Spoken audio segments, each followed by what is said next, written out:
Assalamualaikum warahmatullahi wabarakatuh. Kami dari kelompok satu akan membahas sebuah materi yang berjudul merancang dan mengelola proses jasa. Nah, sebelumnya saya akan memperkenalkan anggota kelompok dari kelompok kami. Dengan saya sendiri, Marham Alianti. Selanjutnya ada teman saya, Via Rima, Renaldi Bagas, Muhammad Irsyad, Hana Zahida, dan Ardiansyah Nur Hidayat. Eh, dalam tema merancang dan mengelola proses jasa akan dibahas dengan subtema-subtema. Yang pertama, sifat-sifat jasa, strategi pemasaran untuk perusahaan jasa, mengelola kualitas jasa, dan mengelola merek jasa.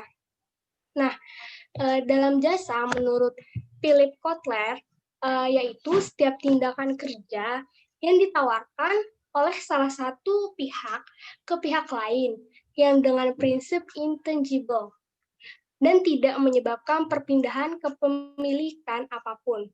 Produksinya ini bisa terkait dan bisa juga tidak terikat pada suatu produk fisik. Nah, dalam arti sempit, jasa mengacu pada kualitas daripada layanan pelanggan dengan kesesuaian diukur dari bantuan dan didukung yang diberikan kepada pelanggan. Selanjutnya ada flow charting. Flow charting adalah sebuah alat sederhana untuk mendokumentasikan sebuah proses jasa. Nah, melalui flow charting ini, kita dapat mengetahui karakteristik daripada jasa. Nah, flow charting ini ada 4 processing. Yang pertama, people processing. People processing adalah yang dimana dilayani langsung kepada si customer. Nah, contohnya itu ada salon, seperti memastikan pelanggan ini nyaman dengan keadaan di salon, seperti merasa ruangannya cozy, persepsi mengenai pelayanan saat pertama kali itu baik, ramah, seperti itu. Nah, lalu yang kedua ada possession processing, yang dimana jika yang dilayani benda itu yang bisa diraba ataupun bisa dilihat, seperti bengkel mobil, yang contohnya yang menjadi titik tumpu kepuasan daripada customer di bengkel mobil adalah hasil daripada mekaniknya. Lalu yang ketiga ada mental stimulus processing, yang dimana dilayani langsung si customer, tetapi tidak dapat dilihat secara langsung. Nah, misalnya ini bioskop. Sebagaimana bioskop ini menjadi titik kepuasan pelanggan adalah ketika mereka mengalami proses jasa seperti saat pembelian tiket, bagaimana si petugas bioskop ini layani customer-nya, juga bisa dengan keadaan di bioskop, apakah nyaman tempat duduknya, layarnya, seperti itu. Lalu yang terakhir ada information processing, yang mana jika dilayani adalah benda milik customer yang tidak terlihat. Contohnya itu bank. Seperti kita transfer ke bank. Yang dinilai adalah kepercayaan dan kemudahan yang menjadi titik tumpunya. Bank yang sering mengalami kendala itu akan mengakibatkan customer service yang kecewa. Nah, jadi di sini pelayanan daripada bank itu dibutuhkan. Selanjutnya akan dijelaskan oleh rekan saya. Selanjutnya, nama saya Fiarima akan menjelaskan tentang pemrosesan manusia menginap di motel dan pemrosesan kepemilikan. Yang pertama, pemrosesan manusia menginap di motel. Saat pertama kali datang ke motel, kita sebagai calon pengguna jasa akan memarkirkan mobil. Selanjutnya, langsung menuju ke meja resepsionis untuk melakukan check-in. Yang mana saat kita check-in ini, pelayan akan membersihkan kamar seperti menyiapkannya kamar yang akan kita tempati nanti. Lalu, kita akan menginap di kamar tersebut yang sudah disiapkan sebelumnya. Setelah itu, biasanya di pagi hari akan disiapkan sarapan. Sarapan tersebut disiapkan oleh pelayan langsung. Setelah itu, biasanya pada siang hari akan kita lakukan check out. Nah, kalau untuk contoh pemrosesan kepemilikan, contohnya kita membenarkan kendaraan di bengkel. Yang pertama, kita akan menuju bengkel. Lalu teknisi akan memeriksa kendaraan kita. Lalu biasanya memeriksa kendaraan dan membenarkan kendaraan ini memakan waktu yang tidak sebentar atau cukup lama. Nah, kebanyakan para calon pengguna jasanya ini akan meninggalkan kendaraannya di bengkel, lalu kembali untuk mengambil. Dalam jangka waktu teknisi memeriksa dan kita mengambil kembali kendaraan kita itu, teknisi akan memperbaiki kendaraan, melihat apa saja yang perlu diperbaiki dan membetulkannya. Lalu setelah selesai, setelah kita mengambil kendaraan, kita bisa menggunakannya kembali. Bisa di next, Ayah.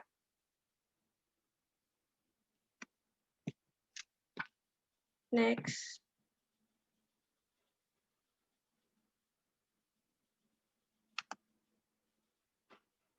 Nah, selanjutnya ada sifat-sifat jasa. Yang pertama ada karakteristik jasa. Karakteristik jasa itu yang pertama intangibility, atau jasa ini adalah sesuatu yang tidak berwujud. Jasa ini tidak dapat dilihat, dirasa, didengar, ataupun dicium sebelum jasa itu dibeli. Nah, contohnya itu saat kita datang ke tempat jasa catering untuk memesan paket menu masakan misalnya. Kita tidak dapat melihat, mencium, atau mencicipi aroma makanan tersebut sebelum kita membeli jasa tersebut. Yang kedua, ada jasa ini tidak dapat dipisahkan atau inseparability. Nah, jasa ini pada umumnya dijual dulu, baru kemudian diproduksi secara khusus dan dikonsumsi pada waktu yang bersamaan. Yang mana contohnya itu saat kita atau konsumen ingin memasang pagar atau kanopi di rumah. Di toko-toko tidak ada yang menjual pagar atau kanopi jadi. Nah, oleh sebab itu, kita yang ingin menggunakan jasanya harus memesan seperti di bengkelas untuk mendapatkan kanopi atau pagar tersebut. Yang ketiga ada jasa itu keragaman atau variability. Jasa bersifat sangat beragam karena merupakan non-standardized output, yang artinya banyak variasi dan jenis kualitas tergantung pada siapa, kapan, dan di mana jasa tersebut dihasilkan. Biasanya itu ada 3 faktor yang menyebabkan keberagaman jasa ini. Yang pertama itu ada kerjasama atau partisipasi pelanggan. Yang kedua itu ada motivasi penyedia jasa. Dan yang terakhir ada beban kerja. Lalu, jasa itu tidak tahan lama atau perishability. Jasa memiliki karakteristik yang tak tahan lama dan dapat disimpan karena sifatnya yang tidak berwujud. Nah, untuk jenis jasa tersebut, karakteristik ini tentu tidak berlaku, terutama untuk jasa pembuatan barang fisik, seperti jasa las pagar atau kanopi, jasa jahit baju, fotografi, dan lainnya. Contohnya itu, saat permintaan jasa catering contoh saya akan ambil di Jogja, akan mengalami lonjakan pada bulan baik untuk melangsungkan pernikahan. Nah, jasa transportasi mengalami kenaikan permintaan menjelang hari raya atau hari libur. Seperti itu. Selanjutnya akan dijelaskan oleh rekan saya.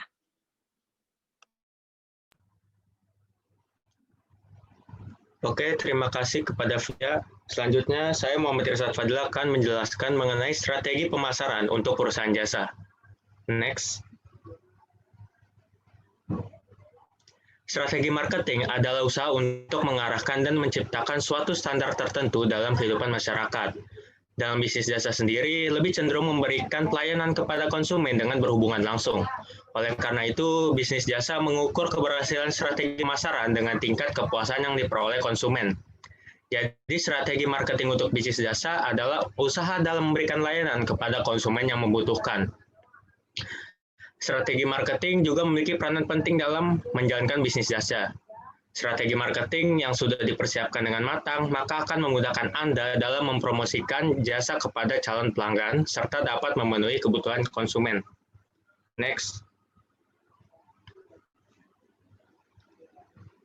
Di sini ada 3 tujuan strategi marketing. Yang pertama, supaya konsumen dapat mengetahui jasa yang ditawarkan secara rinci. Di sini konsumen dapat jelas mengetahui tentang bagaimana jasa itu akan dilakukan ataupun juga kegunaan dari jasa tersebut. Yang kedua, mengenalkan jasa kepada calon pelanggan dengan cara dan langkah yang cocok dan tepat.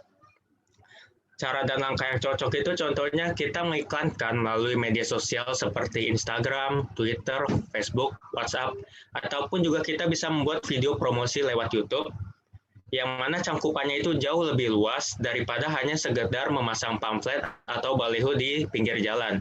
Lalu yang ketiga, strategi marketing juga digunakan untuk mencapai tujuan yang telah ditargetkan oleh perusahaan. Dan selanjutnya akan dilanjutkan oleh teman saya.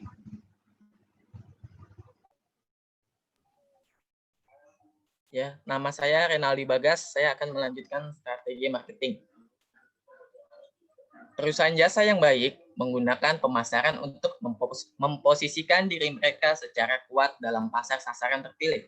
Perusahaan jasa menetapkan posisi mereka melalui kegiatan bauran pemasaran tradisional. Namun, karena jasa berbeda dari produk yang berwujud, jasa sering memerlukan pendekatan pemasaran tambahan. Di sini saya mencontohkan seperti Hotel Ritz-Carlton. Hotel Ritz-Carlton memposisikan dirinya dengan menawarkan pengalaman tak terlupakan yang membangun indera, memberikan kesegaran, dan memenuhi keinginan serta kebutuhan pelanggan. Dalam bisnis jasa, pelanggan dan karyawan jasa lini depan berinteraksi untuk menciptakan jasa. Hasilnya, interaksi efektif bergantung pada keahlian karyawan jasa lini depan dan proses pendukung. Oleh karena itu, perusahaan jasa harus memusatkan perhatian pada keduanya, pelanggan maupun karyawannya. Agar berhasil, perusahaan jasa harus memahami rantai laba jasa atau service profit chain yang menghubungkan laba perusahaan jasa dengan karyawan dan kepuasan pelanggan. Next. Nah, di sini ada rantai dari 5 hubungan tersebut. Yang pertama adalah kualitas jasa internal. Pemilihan karyawan yang bagus dan memberikan pelatihan, lingkungan kerja yang berkualitas, dan dukungan kuat bagi karyawan yang berurusan dengan pelanggan akan menghasilkan keuntungan bagi perusahaan. Yang kedua, karyawan jasa yang puas dan produktif. Karyawan yang lebih puas, setia, dan bekerja keras akan menghasilkan pelayanan yang baik. Ketiga, nilai jasa yang lebih besar. Kreasi nilai pelanggan dan penghantaran jasa yang lebih efektif dan efisien akan menghasilkan kepuasan kepada kedua belah pihak. Yang keempat, pelanggan yang puas dan setia. Pelanggan puas yang tetap setia akan mengulangi pembelian dan memberitahukan kepada calon pelanggan lain yang akan menghasilkan jasa kita semakin dikenal oleh banyak orang dengan baik. Yang kelima, laba dan pertumbuhan jasa yang sehat. Ini menandakan bahwa kinerja perusahaan jasa juga sehat. Untuk mencapai tujuan laba dan pertumbuhan jasa, dimulai dengan memperhatikan orang yang melayani pelanggan. Salah satu tokoh legendaris pernah berkata, jika karyawan gembira, puas, berdedikasi, dan energik, mereka akan memperhatikan pelanggan dengan baik. Oleh karena itu, pemasaran perusahaan jasa memerlukan lebih dari sekedar pemasaran eksternal tradisional. Pemasaran jasa juga memerlukan pemasaran internal dan pemasaran interaktif. Next. Nah, di sini bisa dilihat ada pemasaran internal dan pemasaran interaktif. Pemasaran internal berarti bahwa perusahaan jasa harus mengorientasikan dan memotivasi karyawannya yang berhubungan dengan pelanggan dan mendukung orang-orang pelayanan untuk bekerja sebagai satu tim guna memberikan kepuasan pelanggan. Pemasar harus membuat semua orang dalam organisasi berpusat pada pelanggan. Bahkan, pemasar internal harus mendahului pemasar eksternal. Yang kedua adalah pemasar interaktif. Berarti bahwa kualitas jasa sangat bergantung pada kualitas interaksi pembeli dan penjual selama transaksi jasa. Dalam pemasaran jasa, kualitas jasa bergantung pada penghantar jasa dan kualitas penghantaran. Karena itu, pemasaran jasa harus menerapkan keahlian pemasaran interaktif. Selanjutnya akan dilanjutkan oleh teman saya.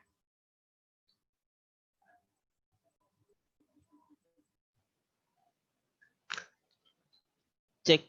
Oke, selanjutnya saya Ardiansyah Nur Hidayat Idris akan menjabarkan dan menjelaskan terkait mengelola kualitas jasa.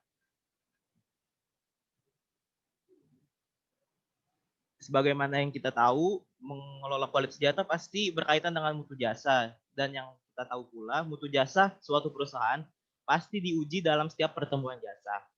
Jika karyawan-karyawan eceran merasa bosan, tidak dapat menjawab pertanyaan-pertanyaan sederhana, atau saling berkunjung pada saat pelanggan sedang menunggu, pelanggan akan berpikir 2 kali untuk melakukan bisnis lagi dengan penjual tersebut. Misalnya, saya sedang ingin berpergian ke suatu tempat menggunakan layanan travel. Dan di layanan travel itu, saya ketika sampai ke tempat tersebut, saya bertanya-tanya, Mas, ke customer service-nya yang ada di tempat itu. Saya bertanya, Mas, kok jadwal keberangkatan ke tempat ini belum bisa berangkat ya, Mas? Padahal ini sudah waktu lewat. Dan apabila karyawan-karyawan tersebut merasa, males banget nih kerjanya gini, pastinya dia akan menjawab pertanyaan dengan simple, tunggu aja ya Mas, tunggu dulu gitu. Dan pastinya itu akan membuat customer merasa, gak mau lagi deh naik di travel ini, seperti itu. Next.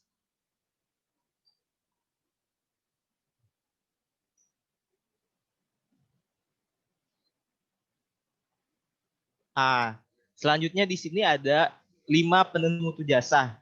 Yang pertama keandalan. Keandalan di sini dimaksudkan yakni kemampuan melakukan layanan yang dijanjikan secara meyakinkan dan akurat. Misalnya layanan bus Transjakarta. Saya berpergian ke suatu tempat yang belum pernah saya datangi menggunakan armada bus Transjakarta. Saya kan pasti nggak tahu ya tujuan arahnya gimana, naiknya di mana. Dan saya bertanya kepada pelayan jasa yang ada di situ, yakni Mas Transjakarta. Saya bertanya, Mas, kalau misalnya ke tempat ini naiknya di mana ya? Dan Mas tersebut dengan mempunyai keandalan yang baik, dia jawabnya dengan cepat dan tepat dengan memberitahu saya dengan jelas, Mas, ini naiknya nanti ke sini-sini ya, nanti Masnya tunggu di sini dan gini-gini. Itu merupakan suatu keandalan yang harus dimiliki oleh setiap pengguna jasa, setiap pemberi jasa agar mutu jasa mereka dapat lebih baik. Kemudian di sini ada daya tangkap. Daya tangkap yang dimaksud ialah kesediaan membantu pelanggan dan memberikan jasa dengan cepat. Balik lagi ke armada bus Transjakarta, ketika saya berpergian pastinya ada gak sedikit orang yang nanya-nanya terkait arah dan tempat dan harus yang kita naik mana. Dengan daya tangkap yang baik dan cepat, pemberi jasa yaitu Mas Transjakarta tersebut memberikan jawaban dengan cepat kepada setiap penanya-penanya yang ditanyakan terkait apapun itu. Kemudian di sini ada jaminan. Jaminan ialah pengetahuan dan kesopanan karyawan dan kemampuan mereka dalam menyampaikan kepercayaan dan keyakinan. Misalnya, sebenarnya ini berkaitan dengan keramah tamahan yang ditunjukkan oleh karyawan-karyawan pemberi jasa. Misalnya di dalam Transjakarta lagi, saya naik ke suatu tempat karena nggak tahu arahnya di mana, kemana. Saya bertanya kepada Mas Transjakartanya, dan mereka memberikan keramah tamahan dan jawaban-jawaban yang sopan kepada saya sebagai pengguna jasa. Dan itu akan meningkatkan kepercayaan diri saya, bahwa ini Transjakarta ternyata bagus loh, orang-orangnya pemberi jasa itu ramah tamah dan lain-lain. Kemudian empati. Empati di sini ialah kesediaan memberikan perhatian yang mendalam dan khusus kepada masing-masing pelanggan. Contohnya kita tarik lagi contoh di dalam, sekarang kita masuk ke dalam bus Transjakartanya. Di dalam bus Transjakarta itu kan ada yang namanya kursi prioritas yang ditujukan untuk ibu hamil, ibu yang membawa anak kecil, atau orang lanjut usia.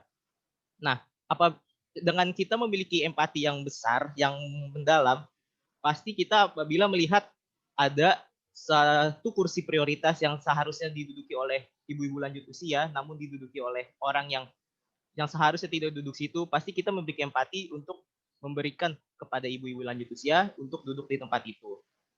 Kemudian benda berwujud. Benda berwujud di sini dimaksudkan yakni penampilan fasilitas fisik, perlengkapan karyawan dan bahan komunikasi. Itu contohnya untuk armada Transjakarta memberikan fasilitas di shelter busnya itu ada monitor jadwal kedatangan, jadwal keberangkatan, atau untuk di handphone menyediakan aplikasi Trafi untuk melihat kita bahwa ini ada jam keberangkatan bus ini, koridor ini, jalannya jam segini, dan lain sebagainya. Selanjutnya akan dibacakan oleh rekan saya. Oke, dengan saya Hana Zaida, saya akan menjelaskan mengenai mengelola merek jasa. Next slide. Pemasar jasa sering mengeluh tentang sulitnya membedakan jasanya. Pelanggan melihat jasa cukup homogen yang kurang peduli dengan penyedianya dibandingkan dengan harganya. Oleh karena itu, perusahaan jasa perlu mendiferensiasikan jasa mereka. Keunggulan pemasaran membutuhkan layanan pemasar untuk terus membedakan merek hingga mereka tidak dianggap sebagai komoditas. Next slide. Berikut ada 3 cara untuk mengembangkan strategi merek untuk jasa. Yang pertama ada citra. Mengingat sifat manusiawi dari jasa, tidak mengejutkan jika kepribadian merek merupakan dimensi citra yang penting untuk jasa, yaitu melalui perencanaan strategi merek. Yang kedua, unsur merek, berupa nama, logo, simbol, karakter, dan slogan yang mudah diingat. Pengingat merek menjadi sangat penting. Jadi, nama merek yang mudah diingat menjadi penting. Dan yang ketiga, fasilitas fisik perusahaan. Misalnya, rancangan lingkungan, ruang tempat penerima tamu, baju seragam, dan lain-lain. Next slide. Jika teman-teman ingin bertanya mengenai materi yang telah kita sampaikan, kalian bisa ketik pertanyaan kalian di kolom komentar di Google Classroom. Kami akan membuka forum diskusi di sana. Sekian dari kami, kurang lebihnya mohon maaf. Wassalamualaikum warahmatullahi wabarakatuh.